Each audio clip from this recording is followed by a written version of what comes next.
عائشہ جی، eating routine کی بات کریں، ایٹنگ اسکیجولس کی بات کر لیں. اب ہمارے یہاں پہ آج کل تو اوور آل، ویسے تو یہ صرف پاکستان میں نہیں، پوری دنیا میں یہ ہو گیا کہ لوگ لیٹ سونا شروع ہو گئے ہیں، پھر لیٹ اٹھنا شروع ہو گئے ہیں.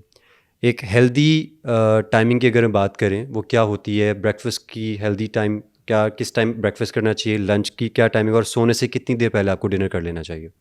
اچھا، بریک فاسٹ کی اگر ہم بات کریں تو اٹھنے کے 1 گھنٹے کے اندر اندر آپ کو بریک فاسٹ کر لینا چاہیے. اب دور وہ ہے کہ کچھ لوگ باہر کے ممالک کے لیے کام کر رہے ہیں، پاکستان میں بیٹھے ہیں لیکن USA کے لیے کام کر رہے ہیں، تو ایسا بندہ سوئی صبح 6 بجے رہا ہے تو اس کا بریک فاسٹ صبح 6 بجے نہیں ہو سکتا. وہ بریک فاسٹ نہیں ہے جو 6 بجے.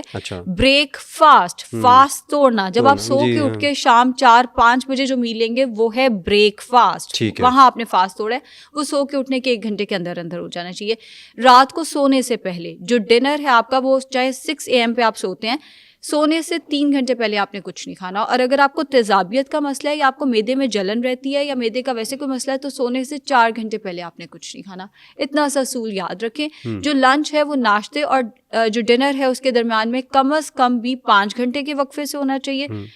لیکن اگر کوئی انٹرمیڈیٹ فاسٹنگ کر رہا ہے تو اس کیس میں 4 گھنٹے کے وقفے سے بھی ہو سکتا ہے. تو لنچ کا جو ٹائم ہے وہ فلیکسیبل ہو سکتا ہے، بٹ ناشتہ اور ڈنر آئیڈیلی اگر ہم بات کرتے ہیں، ناشتہ اٹھنے کے 1 گھنٹے کے اندر اندر اور ڈنر سونے سے 3 گھنٹے پہلے.